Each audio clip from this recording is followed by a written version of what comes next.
اللہ کی سب سے افضل تسبیح جو گھر کو رزق سے بھر دیتی ہے، جو گھر میں بیمار ہو اس کو شفا دیتی ہے، جو گھر میں پریشانی ہو اس کو ختم کرتی ہے، یہ تسبیح اللہ کو خوش کر دیتی ہے۔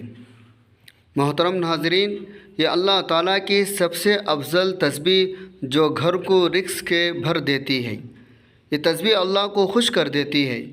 حضرت فقہ بن عامر رضی اللہ عنہ سے روایت ہے، رسول اکرم صلی اللہ علیہ وسلم نے ارشاد فرمایا، تمہارا پاک پروردگار بھیڑ بکریوں کے اس چرواہا سے بہت خوش ہوتا ہے جو کسی دامن قوم میں اپنی بکریاں چراتا ہے۔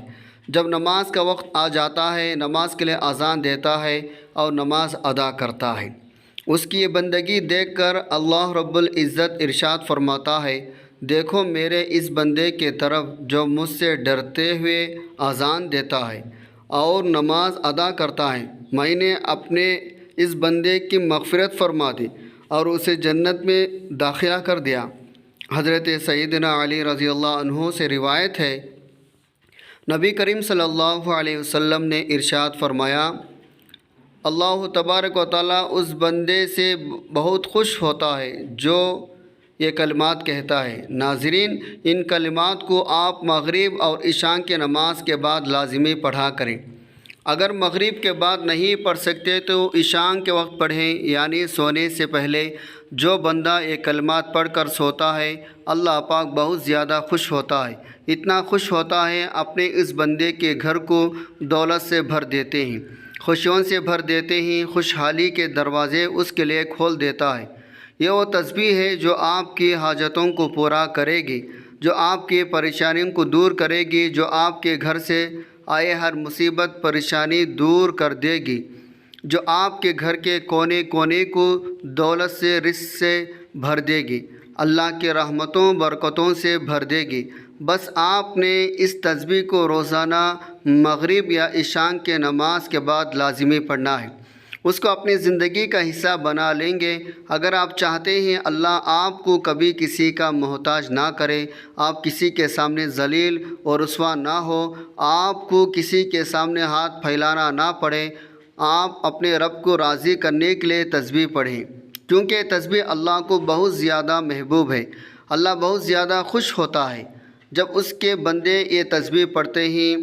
آپ صلی اللہ علیہ وسلم نے ارشاد فرمایا، تمہارا رب اپنے بندے سے اس وقت بہت خوش ہوتا ہے جب وہ یہ کہتا ہے، اے میرے رب میرے گناہ معاف فرما دے، اور وہ جانتا ہے میرے علاوہ کوئی گناہوں کی بخشنے والا نہیں، تو اس پر اللہ کریم خوش ہو کر فرماتا ہے، میرا یہ بندہ جانتا ہے اس کا ایک رب ہے جو معاف بھی کرتا ہے اور سزا بھی دیتا ہے۔ ہر طرح کی تعریف اللہ کے لیے ہے جس نے مخلوق کو اپنے احسانات سے ڈھانپ لیا، ان پر جو دو سخا کی بارش برسائی، ان پر اپنے نوازشیں عام کی، مصیبتوں کے وقت ان پر مہربانی کی۔ میں گواہی دیتا ہوں اللہ کے علاوہ کوئی معبود نہیں، وہ یکتا ہے، اس کا کوئی شریک نہیں، نہ تو کوئی اس کے ہم مثل ہے اور نہ کوئی ساتھی، اور میں گواہی دیتا ہوں محمد اللہ کے بندے اور اس کے رسول ہیں، اور معزز نسب عظیم مناقب والے ہیں۔ اللہ کا درود و سلام برکت نازل ہو آپ پر، آپ کے آل اصحاب پر، اور اچھی طرح سے آپ کی پیروی کرنے والوں پر، جب تک طلوع ہونے والا طلوع ہو، غروب ہونے والا غروب ہو۔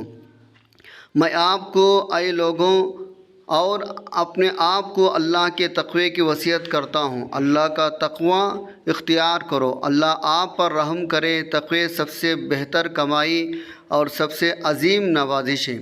مومنوں، اللہ تعالیٰ کی معرفت دین کی بنیاد یقین کی سڑی ہے۔ اللہ سبحانہ کے سب سے معزز نام، عظیم صفات رحمان رحیم اس کے ناموں میں سے اس کی ایک صفت رحمت ہے۔ یہ اللہ تعالیٰ کی شایان شان صفت کمال ہے جس میں کسی بھی طرح کا کوئی نقص نہیں۔ اللہ تعالیٰ کا فرمان ہے، واللہ الذی لا الہ الا هو عالم الغیب والشہادۃ هو الرحمن الرحیم۔ ترجمہ، وہی اللہ ہے جس کے سوا کوئی معبود برحق نہیں، پوشیدہ ظاہری کا جاننے والا ہے، بڑا مہربان نہایت رحم والا ہے۔ دوسری جگہ ارشاد ہے جس کا ترجمہ ہے، ان سے پوچھو آسمان زمین میں جو کچھ ہے کس کا ہے؟ کہہ دو اللہ کا، اس نے اپنے ذات پاک پر رحمت کے لازمی کر لیا ہے۔ اللہ کے بندو، ہمارے رب کے رحمت عام جامع ہے، کائنات اس میں موجود ہر چیز کو شامل ہے۔ اللہ تعالیٰ کا فرمان ہے وَرَحْمَةٌ وَسِعَتْ كُلَّ شَيْءٍ، جو میری رحمت ہے وہ ہر چیز کو شامل ہے۔ اللہ تعالیٰ نے مومنین کے لیے فرشتوں کی دعاؤں کے بارے میں فرمایا۔ اللہ تعالیٰ کا فرمان ہے ربنا وسعت كل شيء رحمۃ وعلما، اے ہمارے پروردگار تیری رحمت تیرا علم ہر چیز کو احاطہ کیے ہوئے ہے۔ اللہ کے رحمت کے اثرات آنکھوں کے سامنے ظاہر مخلوقات پر عیاں ہے۔ اس نے اپنی رحمت سے انسان کو بہترین ساختہ پر پیدا کیا ہے، اس کے جسم کا کامل بنایا، اس میں روح پھونکی، اس کے عقل فراہم کی، نعمتوں سے نوازا۔ اللہ کا فرمان ہے الرحمن علم القرآن خلق الانسان علمہ البیان۔ ترجمہ، رحمان نے قرآن سکھایا، اسی نے انسان کو پیدا کیا، اس کو بولنا سکھایا۔ اللہ نے اپنے رحمت سے سورج چاند کو پیدا کیا، رات اور دن بنائے، زمین کو پھیلایا، اسے بچھونا فرش جائے قرار بنایا، زندہ مردوں کے لیے سمیٹنے والا بنایا۔ اللہ تعالیٰ کا فرمان ہے جس کا ترجمہ ہے بابرکت ہے وہ جس نے آسمان میں برج بنایا اور اس میں آفتاب بنایا، منور مہتاب بھی اسی نے رات اور دن کو ایک دوسرے کے پیچھے آنے جانے والے بنایا۔ اس شخص کی نصیحت کے لیے جو نصیحت حاصل کرنے یا شکر گزاری کرنے کا ارادہ رکھتا ہو۔ اللہ سبحانہ و تعالیٰ نے اپنے رحمت سے رسول بھیجے، کتابیں نازل کی تاکہ وہ مخلوق کے لیے گمراہی کے بعد ہدایت، جہالت کے بعد تعلیم، اندھے پن سے بصیرت، گمراہی سے ہدایت ہو۔ اللہ تعالیٰ کا فرمان ہے لَقَدْ مَنَّ اللَّهُ عَلَى الْمُؤْمِنِينَ إِذْ بَعَثَ فِيهِمْ رَسُولًا مِّنْهُمْ أَنفُسِهِمْ، جس کا ترجمہ ہے بے شک مسلمانوں پر اللہ تعالیٰ کا بڑا احسان ہے، انہی میں سے ایک رسول ان میں بھیجا جو انہیں اس کی آیتیں پڑھ کر سناتا ہے اور انہیں پاک کرتا ہے اور انہیں کتاب حکمت سکھاتا ہے۔ یقیناً یہ سب پہلے کھلی گمراہی میں تھے۔ دوسری جگہ اللہ تعالیٰ کا فرمان ہے وَمَا أَرْسَلْنَاكَ إِلَّا رَحْمَةً لِّلْعَالَمِينَ، اے محمد صلی اللہ علیہ وسلم ہم نے تم کو تمام جہانوں کے لیے رحمت بنا کر بھیجا ہے۔ یہ ایک اور جگہ اللہ نے فرمایا جس کا ترجمہ ہے اور ہم نے تجھ پر ایک کتاب نازل فرمائی ہے جس میں ہر چیز کا مفصل بیان ہے اور ہدایت، رحمت، خوشخبری ہے مسلمانوں کے لیے۔ اللہ تعالیٰ کی رحمت کی نشانیوں میں سے بادلوں کا پیدا کرنا، بارش برسانا، زمین کے مردہ ہونے کے بعد دوبارہ زندہ کرنا جس سے مخلوق کھاتی ہے، روزی حاصل کرتی ہے اور ذخیرہ کرتی ہے۔ اللہ تعالیٰ کا فرمان ہے جس کا ترجمہ ہے پس آپ رحمت الہی کے آثار دیکھیں، زمین کے مردہ ہونے کے بعد کس طرح اللہ تعالیٰ اسے زندہ کر دیتا ہے۔ کچھ شک نہیں وہی مردوں کو زندہ کرنے والا ہے اور وہ ہر چیز پر قادر ہے۔ اللہ تعالیٰ نے اپنے بندوں اور جانوروں کے درمیان رحمت رکھی ہے تاکہ وہ ایک دوسرے پر رحم کریں۔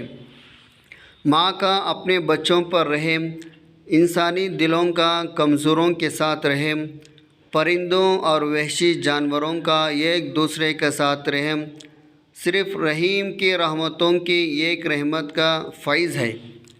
حضرت ابو ہریرہ رضی اللہ عنہ نبی کریم صلی اللہ علیہ وسلم سے روایت کرتے ہیں، آپ صلی اللہ علیہ وسلم نے فرمایا اللہ تعالیٰ کی 100 رحمتیں ہیں، ان میں سے ایک رحمت اس نے جن و انس، حیوانات، حشرات العرض کے درمیان نازل فرما دی ہے۔ اسی ایک حصے کے ذریعے سے وہ ایک دوسرے پر شفقت کرتے ہیں، آپس میں رحمت کا برتاوا کرتے ہیں۔ اسی سے وحشی جانور اپنے بچوں پر شفقت کرتے ہیں، اور اللہ تعالیٰ نے 99 رحمتیں مؤخر کر کے رکھ دی ہے۔ ان سے قیامت کے دن اپنے بندوں پر رحم فرمائے گا۔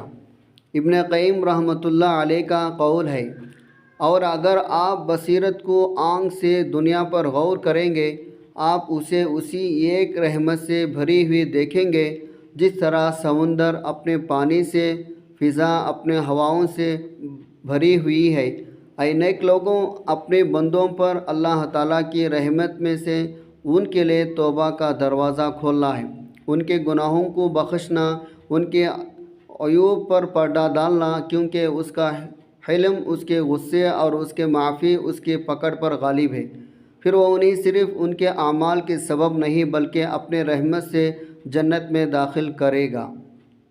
کسی نے پوچھا، اگر سب اللہ کی رحمت اور فضل سے بخشے جائیں گے، اعمال کی وجہ سے کوئی جنت میں نہیں جائے گا، تو پھر ہمیں نیک اعمال کرنے کی کیا ضرورت ہے؟ ہم نیک اعمال کیوں کرتے ہیں؟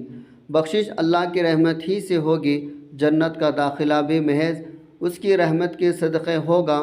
کوئی بھی صرف اپنے اعمال کے بھروسے پر بخشش کا حقدار نہیں ہوگا، مگر نیک اعمال کے ذریعے اللہ کی رحمت اپنے آپ کو حقدار بنانے کی کوشش ہمیں کرنی، نہ ان کی نافرمانی کے ذریعے اس کے غضب کا حقدار بننا ہے۔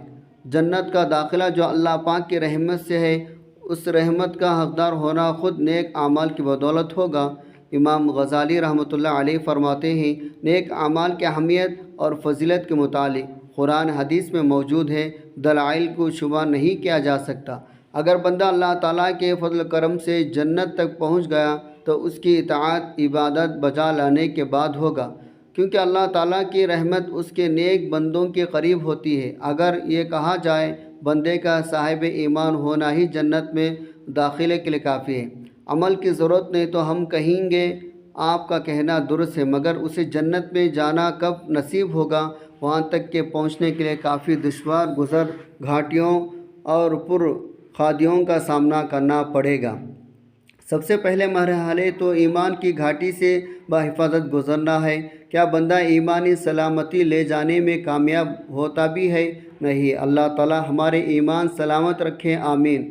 جنت میں داخل ہو بھی گیا تو پھر بھی مفلس جنتی ہوگا۔ چنانچہ حضرت سیدنا حسن بصری رحمۃ اللہ علیہ کے قول فرماتے ہیں، اللہ تعالیٰ قیامت کے دن ارشاد فرمائے گا، اے میرے بندے، میری رحمت سے جنت میں داخل ہو جا، اسے اپنے اعمال کے مطابق تقسیم کر لو۔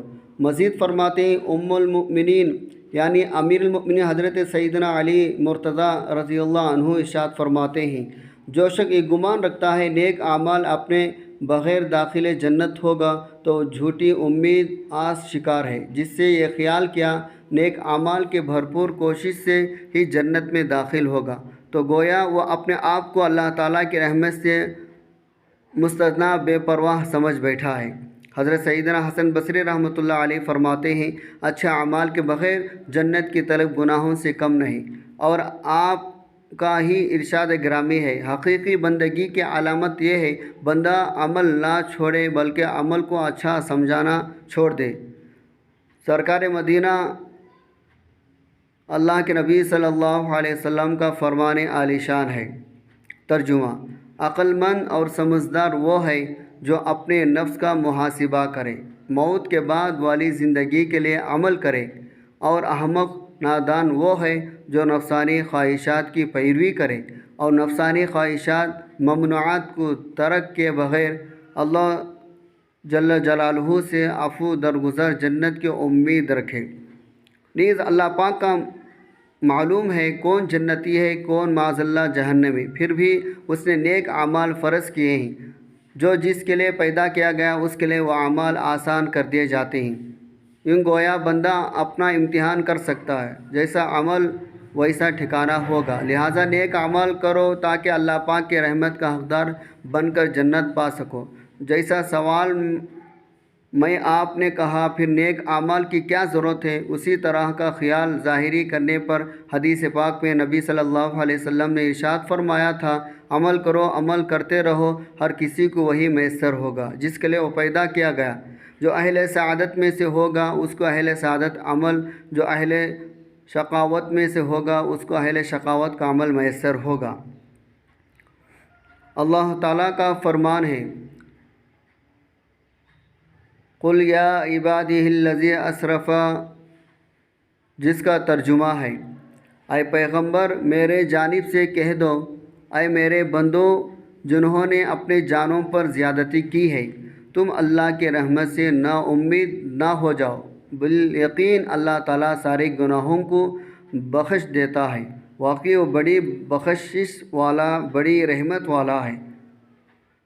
حضرت ابو ہریرہ رضی اللہ عنہ سے روایت ہے، رسول اللہ صلی اللہ علیہ وسلم نے فرمایا، جب اللہ تعالیٰ مخلوق کو پیدا کر چکے تو عرش کے اوپر اپنا پاس یہ لکھا ہوا میری رحمت میرے غصے سے آگے بڑھ گئی ہے، اور ایک دوسری روایت میں ہے میرے غضب پر غالب ہے۔ اللہ مجھے اور آپ کو اپنی کتاب عظیم، اپنے نبی کی سنت سے نفع دے۔ میں ہی وہ کہتا ہوں جو آپ نے سنا، اور میں اللہ سے اپنے لیے، آپ کے لیے، تمام مسلمانوں کے لیے ہر گناہ خطا سے معافی مانگتا ہوں۔ آپ بھی اس سے معافی طلب کریں، بے شک وہ بخشنے والا مہربان ہے۔ حضرت ابو ہریرہ رضی اللہ عنہ سے روایت ہے، رسول اللہ صلی اللہ علیہ وسلم نے فرمایا، اللہ تعالیٰ نے جب مخلوق کو پیدا کیا اپنی ذات سے لکھا، بے شک میری رحمت میرے غضب پر غالب ہے، اور وہ تحریر اپنے پاس عرش پر لکھ دی ہے۔ پھر آپ صلی اللہ علیہ وسلم نے فرمایا، اللہ تعالیٰ دن میں ہاتھ بڑھاتا ہے تاکہ رات کے گناہ گار توبہ کر لیں، رات میں ہاتھ بڑھاتا ہے تاکہ دن کے گنہ گار توبہ کر لیں، یہاں تک کہ سورج مغرب سے طلوع ہو جائے۔ یہ حدیث اللہ کی بے پائے رحمت کو بیان کرتی ہے۔ اللہ کے ہاں گناہ معاف کرنے کے دروازے ہمیشہ کھلے ہیں جب تک انسان سچے دل سے توبہ کر لے۔ قیامت کے دن اللہ کی رحمت اس کے غضب پر غالب ہوگی، اور وہ اپنے بندے کو معاف کرنے کے بہانے ڈھونڈتا ہے۔ ہمیں چاہیے ہر وقت اللہ کی رحمت کی امید رکھے، توبہ کرتے رہے۔ اللہ تعالیٰ کی مغفرت رحمت کا معاملہ ہے، اس نے یہ خود کار نظام وضع کر رکھا ہے جس کی وجہ سے بندوں کے گناہ معاف ہوتے رہتے ہیں۔ انسان جو گناہ کرتا ہے وہ دو طرح کے ہیں، پہلے نمبر پر کبیرہ گناہ جو بڑے درجے کے ہیں، دوسرے نمبر پر چھوٹے گناہ آتے ہیں جن کو صغیرہ گناہ کہتے ہیں۔ چھوٹے گناہ ہر وقت انسان سے سرزد ہوتے رہتے ہیں، کبیرہ گناہ توبہ سے معاف ہوتے ہیں۔ البتہ صغیرہ گناہوں کی معافی کے لیے اللہ تعالیٰ نے ایک نظام واضح کر رکھا ہے جن سے وہ معاف ہوتے رہتے ہیں۔ جب آپ وضو کرتے ہیں تب بھی انسان کے گناہ جھڑ جاتے ہیں، مسجد کی طرف چلتے ہیں جب بھی انسان کے گناہ جھڑ جاتے ہیں۔ جیسے اس روایت میں آپ نے سنا، جب انسان کو تکلیف پہنچتی ہے، چاہے وہ چھوٹی سی چھوٹی ہی ناگواری کیوں نہ ہو، یا ایک معمولی کانٹا چبھ جائے، یا جب بھی انسان کو کوئی طبعی طور پر کسی بھی قسم کی ناگواری ہو، اس ناگواری کی وجہ سے اللہ تعالیٰ انسان کے گناہ معاف فرما دیتے ہیں۔ یہ اللہ تعالیٰ کی رحمت کا معاملہ ہے، انسان کے ساتھ انسان کے گناہوں کو اللہ تعالیٰ دور کرتا رہتا ہے۔ کوشش کرنی چاہیے اللہ تعالیٰ کے ساتھ تعلق مزید مضبوط بنایا جائے، توبہ استغفار کے ساتھ اپنے کبیرہ گناہوں کو معاف کروانے کا اہتمام بھی کیا جائے۔ اللہ جل جلالہ مجھے اور آپ کو عمل کی توفیق عطا فرمائے۔ ناظرین، آپ نے سب سے پہلے درود پاک پڑھنا ہے، درمیان میں 100 بار اس تسبیح کو پڑھنے کا معمول بنا لیں۔ درود پاک آپ کون سا بھی پڑھ سکتے ہیں، ایک بار ثواب کی نیت سے میرے ساتھ بھی درود ابراہیمی پڑھ لیں۔ اللہم صلی علی محمد وعلی آل محمد کما صلیت علی ابراہیم وعلی آل ابراہیم انک حمید مجید۔ اللہم بارک علی محمد وعلی آل محمد کما بارکت علی ابراہیم وعلی آل ابراہیم انک حمید مجید۔ درود پاک پڑھنے کے بعد آپ نے ایک چھوٹی سی تسبیح استغفر اللہ ربی من کل ذنب واتوب الیہ کو پڑھنا ہے۔ یہ تسبیح آپ نے 100 دانوں والی تسبیح پڑھنی ہے۔ آپ ہاتھ کے انگلیوں پر بھی پڑھ سکتے ہیں، آپ کے پاس تسبیح موجود ہے، تسبیح کے دانوں پر بھی پڑھ سکتے ہیں۔ یہ ایک تسبیح استغفراللہ ربی من کل ذنب و اتوب الیہ پڑھنے کے بعد آپ نے دوبارہ درود پاک پڑھنا ہے جو آپ نے شروع میں پڑھا تھا۔ یہ تسبیح آپ مغرب کی نماز کے بعد یا عشاء کی نماز کے بعد کسی بھی وقت پڑھ سکتے ہیں۔